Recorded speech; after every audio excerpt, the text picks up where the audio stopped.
नमस्कार दोस्तों, मेरा नाम है ब्रिजेश यादव। फिर हाजिर हूँ क्राइम स्टोरी श्रृंखला के एक नए एपिसोड में। आज बात एक ऐसे सीरियल रेपिस्ट की करेंगे जिसने आज से 14 साल पहले एक मासूम लड़की का रेप करके उसके बिना कपड़े यानी बिना वस्त्र का उसे फेंक कर चला गया था। पुलिस लगभग 14 साल तक उसकी तलाश करती रही, लेकिन पुलिस उस तक नहीं पहुंच पाई। लेकिन जब पुलिस ने उसे गिरफ्तार किया तो कई और मामले जो काफी हैरान कर देने वाले और काफी खौफनाक थे। आइए पूरी कहानी सीरियल रेपिस्ट की सिलसिलेवार तरीके से आपको सुनाते हैं। कहानी की कहानी सुनाने के लिए आपको आज से 14 साल पहले जाना पड़ेगा, यानी कि 20 जुलाई 2010। 20 जुलाई 2010 पंजाब का चंडीगढ़ सेक्टर 39। इसी सेक्टर 39 में एक लड़की रहती थी जिसका नाम है नेहा। नेहा नाम की लड़की चंडीगढ़ के सेक्टर 38 के अंदर यानी 39 के अंदर रहती थी और वो अपने पूरे परिवार के साथ रहती थी और एमबीए की पढ़ाई कर रही थी। यानी 21 साल की नेहा एमबीए की पढ़ाई करती थी और क्लासेस जाती थी। क्लासेस वो रात में लगभग 6 से 7 बजे के आसपास जाया करती थी और रात 9 बजे के आसपास अपने घर वापस आ जाया करती थी। ये रोज का सिलसिला था, रोज का क्रम था, एक टाइम टेबल था नेहा का। लेकिन 20 जुलाई 2010 को एक अजीब सी घटना होती है। घटना ये होती है कि नेहा अपनी पढ़ाई के लिए क्लासेस के लिए निकलती है 6 से 7 बजे के आसपास, लेकिन वो 9 बजे के आसपास जो रोजाना घर पहुंच जाती थी, उस दिन वो घर नहीं पहुंचती है। परिवार वाले 9:30 बजे तक वेट करते हैं कि क्या पता ट्रैफिक में या किसी कारणवश या क्लास में लेट हुआ हो, आएगी घर। लेकिन 10 बज गया, नेहा का कुछ अता पता नहीं चला। नेहा की तलाश अब परिवार वाले शुरू कर दिए। आसपास के यानी अपने स्तर पर जो परिवार वाले हैं वो क्लासेस फोन करते हैं तो नेहा का कुछ अता पता नहीं चलता है। उसके बाद आसपास के क्षेत्रों में जो नेहा है उसकी तलाश परिवार वाले शुरू करते हैं कि या दोस्त के पास गई होगी या किसी रिलेटिव के पास गई होगी या आस पड़ोस में कहीं होगी, खड़ी होगी या बात कर रही होगी। तो खोजना शुरू करते हैं तो परिवार वालों को नेहा का कुछ अता पता नहीं चलता है। लगभग 5 से 6 घंटे की खोजबीन के बाद नेहा की जो स्कूटी है वह एक रिक्शा स्टैंड के पास मिलती है और उस स्कूटी के ऊपर भी खून के छींटे पड़े हुए थे। जब उसकी स्कूटी लवारिस अवस्था में मिलती है तो परिवार सहम जाता है और तुरंत नजदीकी पुलिस स्टेशन जाता है और वहां पर नेहा की मिसिंग कंप्लेन दर्ज कराता है। नेहा की मिसिंग कंप्लेन अब दर्ज हो चुकी है। पुलिस भी इस केस में इन्वेस्टिगेशन शुरू कर चुकी क्योंकि एक जवान लड़की घर से गायब है और 5 से 6 घंटे का समय बीत चुका है। अब इस केस में पुलिस इन्वेस्टिगेशन कर रही थी और परिवार भी बेसब्री से अपनी बेटी नेहा को खोज रहा था, क्योंकि नेहा को गायब हुए 6 घंटे हो गया था। आज तक उनकी लाइफ में नेहा ने ऐसा यानी बिना बताए कहीं जाना या कहीं रुक जाना ऐसा कभी नहीं की थी। अचानक ऐसा होना, परिवार एक सदमे में था और परिवार उसकी खोजबीन कर रहा था। लेकिन अब स्कूटी उस क्षेत्र में मिली है टैक्सी स्टैंड यानी रिक्शा स्टैंड के पास, तो परिवार सोचता है कि क्या पता हमारी बेटी भी आसपास हो। तो आसपास के क्षेत्रों में तलाशी यानी जो परिवार है, परिवार के सदस्य हैं, वो आसपास के क्षेत्रों में भी तलाशी करते हैं यानी खोजबीन करते हैं। तब जाकर नेहा की एक लाश दिखती है। नेहा की जब लाश दिखती है तो परिवार वाले जो पैरों तले उनकी जमीन खिसक जाती है। और क्योंकि जो दृश्य था वो काफी विभत्स था, यानी कि जो नेहा है वो बिना कपड़ों की है, यानी उसको बिना वस्त्र का उसको फेंका गया है और उसके जो प्राइवेट पार्ट हैं और जो उसकी बॉडी है उस पर कई निशान हैं और खून के छींटे हैं और जो सर है वहां से खून भी बह रहा है, यानी काफी मात्रा में खून भी बह चुका है। अब परिवार वाले तुरंत अपनी बेटी को उठाकर नजदीकी हॉस्पिटल ले जाते हैं, लेकिन वहां डॉक्टरों ने ब्रॉड डेथ घोषित कर दिया, यानी अस्पताल पहुंचने से पहले ही नेहा मर चुकी थी। अब इस केस में पुलिस इन्वेस्टिगेशन शुरू करती है। पुलिस जब बॉडी को देखती है यानी नेहा की बॉडी को देखती है तो पहले ही पता चल चुका है कि यानी प्राइवेट पार्ट से छेड़छाड़ की गई है और बिना कपड़ों की बॉडी फेंकी गई है और उसके बाद सिर से काफी मात्रा में खून बहा है। तो प्रथम दृष्टया केस देखकर लग रहा था कि रेप हुआ है, उसके बाद मर्डर हुआ है। अब इस केस में पुलिस ने अपनी इन्वेस्टिगेशन जारी रखी और केस में पुलिस सबसे पहले आसपास के जो क्षेत्र वहां पर तलाशी ली और जो क्रिमिनल है इस केस में उसे पकड़ने की हर कोशिश की, लेकिन क्रिमिनल तक पुलिस नहीं पहुंच पा रही थी और कोई ठोस एविडेंस और कोई बड़ी लीड भी पुलिस को हाथ नहीं लग रही थी। अब पुलिस क्या करती है, इस केस में आगे बढ़ती है। पुलिस की इन्वेस्टिगेशन जहां की तहां है।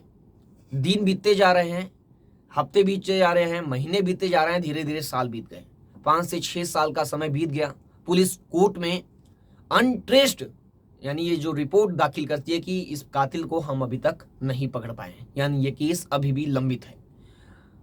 आपको बता दें, लगातार कोर्ट के अंदर पुलिस अनट्रेस्ड करके जो रिपोर्ट है वो दाखिल करती रहती कि जो रेपिस्ट है, जो मर्डरर है, उसे अभी तक हम पकड़ नहीं पाए हैं। अब पुलिस इस केस में धीरे धीरे ये मामला ठंडा हो गया, यानी लगभग 10 साल का समय बीत गया, पुलिस के हाथ खाली रहे। लाख कोशिश पुलिस कर ली, हर जगह हाथ पैर मारी, लेकिन इस केस में पुलिस को कोई बड़ी सफलता नहीं मिल पाई। अब समय धीरे धीरे बीत गया और आ गया समय 2022।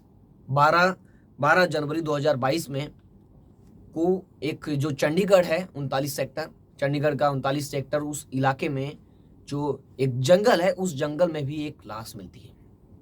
उस लाश मिलती है, पुलिस तुरंत उस लाश को अपने कब्जे में लेती है और पोस्टमार्टम के लिए भेजती है।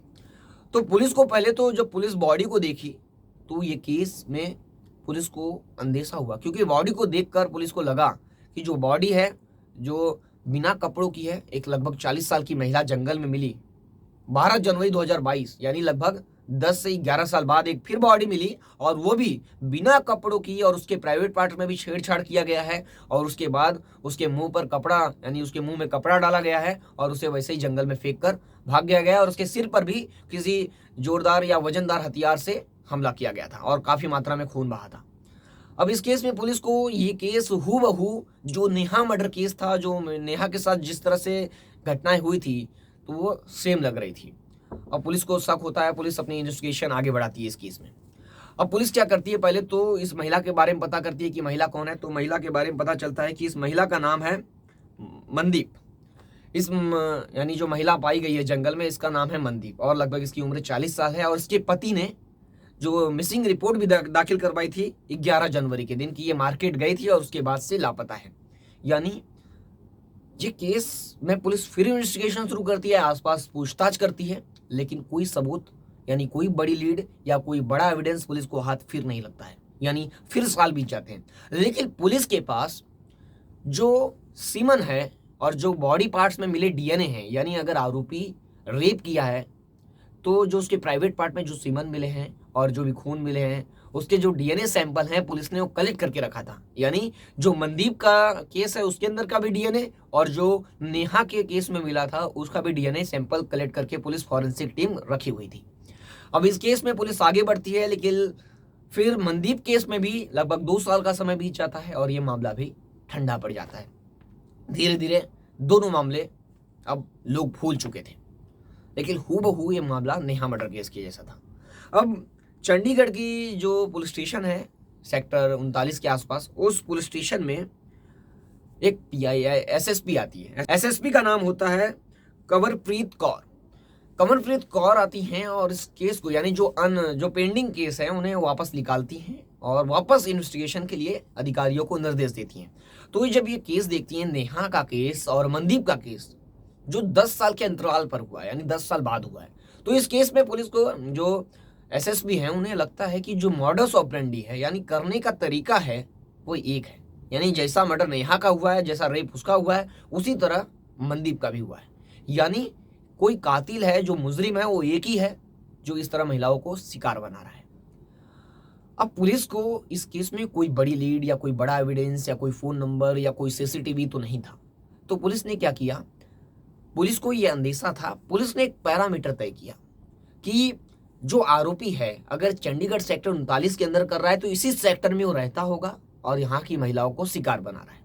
तो पुलिस ने क्या किया, एक पैरामीटर सेट किया। पैरामीटर ये है कि जो आरोपी है उसकी हाइट 5 फीट 6 इंच या 5 फीट 10 इंच के बीच में होगी, और जो उसकी उम्र होगी वह लगभग 21 से 38 साल के बीच में होगी। ये पुलिस ने या फॉरेंसिक टीम की मदद से एक पैरामीटर तय किया, और उस सेक्टर में जितने भी लोग रहते हैं पुरुष जिन पे आपराधिक मामले दर्ज है, कि शक है या कोई इनका एफआईआर की रिकॉर्ड है या क्रिमिनल रिकॉर्ड है, उनके डीएनए सैंपल पुलिस कलेक्ट करती है। लगभग 100 लोगों के पैरामीटर के तहत लगभग 100 लोगों की जांच करती है और सबके 100 लोगों के डीएनए सैंपल कलेक्ट करती है और फॉरेंसिक टीम के लिए यानी जांच के लिए भेज देती है चंडीगढ़ फॉरेंसिक टीम को। अब वो पुलिस और फॉरेंसिक की टीम सबकी निगाह होती है फॉरेंसिक रिपोर्ट पर कि डीएनए किसी से मेल खाता है यानी सेम होता है या नहीं। अब समय बीतता गया, लगभग 8 महीने का समय बीत गया। रिपोर्ट आने में समय लगेगा, डीएनए सैंपल की जांच है और लगभग 100 लोगों का है, एक दो लोगों का नहीं। लगभग 8 महीने का समय बीत गया और लेकिन पुलिस को एक बड़ी सफलता हासिल हुई 8 महीने बाद इस केस में। हाथ ये लगा कि जो मनदीप का केस हुआ है, जो जंगल में लाश पाई गई थी 40 वर्षीय महिला की, उसके साथ एक आदमी का सैंपल मैच हो गया है। यानी जो डीएनए है वो मैच हो गया है। उस चंडीगढ़ में एक आदमी रहता है जिसका डीएनए पुलिस ने 100 लोगों में से कलेक्ट किया था, उसमें से एक आदमी का जो डीएनए है वो जो लाश मिली थी मनदीप की, उससे मैच हो गया। और उसके बाद एक और चेकअप किया गया उसी का, तो जो नेहा का मर्डर केस हुआ था उसका डीएनए सैंपल भी जो वो आदमी है वो दोनों मैच हो गया। यानी नेहा और मनदीप का मर्डर एक ही ने किया है, जिसका सैंपल पुलिस ने कलेक्ट किया है। अब पुलिस पता करती है कि वो सैंपल किसका है, तो पता चलता है मोनू कुमार नाम का एक टैक्सी ड्राइवर है जो सेक्टर 39 में रहता है, उसी का है। पता चलता है पुलिस को, तो उसकी घर जाती है तो देखती है कि वो घर से गायब है। यानी पंजाब के चंडीगढ़ सेक्टर 39 से वह गायब है, जहां रहता था वो वहां पर नहीं है। अब पुलिस आसपास के लोगों से पूछताछ करती है, लगभग 800 लोगों से पूछताछ करती है उसके बारे में, लेकिन पुलिस को सबसे अहम बात तो ये पता चलती है कि वो ना उसके पास आधार कार्ड है, ना उसके पास मोबाइल नंबर है, ना उसका कोई बैंक अकाउंट है और ना ही उस इलाके में कोई सीसीटीवी है। अब पुलिस उसे ट्रेस करे तो करे कहाँ? ना उसके पास मोबाइल नंबर है, ना आधार कार्ड है, ना बैंक अकाउंट है, तो उसका रेफरेंस कहाँ से मिलेगा? लेकिन पुलिस को यह बात लोगों द्वारा पता चली कि वो बिहार का रहने वाला है, तो बिहार पुलिस को भी पंजाब पुलिस अलर्ट करती है और चंडीगढ़ में भी डेरा डाल कर रखती है, आसपास के लोगों को अलर्ट करके रखती है कि अगर वो आएगा तो इन्फॉर्म करें। लेकिन 6 महीने का समय बीत गया और आखिरकार 7वें महीने में पुलिस को बड़ी सफलता हासिल लगी। वो चंडीगढ़ सेक्टर 39 में अपने घर वापस लौटा और पुलिस की टीम उसे गिरफ्तार कर ली। गिरफ्तार करने के बाद पुलिस ने जब उससे पूछताछ की तो वो अनजान बनने की कोशिश करता रहा कि मैं इस केस में इन्वॉल्व नहीं हूं। लेकिन पुलिस जब उसको डीएनए सैंपल दिखाती है कि ये डीएनए सैंपल तेरे डीएनए से मैच कर रहा है, तो आखिरकार जब पुलिस उसे सख्ती से पूछताछ करती है सबूत आगे रखकर, तो वो आखिरकार टूट जाता है और स्वीकार करता है कि इस दोनों केस में वो इन्वॉल्व है। और साथ साथ में एक और केस के बारे में बताता है, जो हिमाचल में एक ढाबे में 8 साल की बच्ची के साथ भी उसने रेप किया था और उसका मर्डर कर दिया था और 1.5 साल सजा भी काटा था हिमाचल प्रदेश में। यानी 3 लड़कियों का रेप और मर्डर करने के बाद ये आरोपी 15-14 साल तक घूमता रहा, पुलिस के हाथ खाली रहे।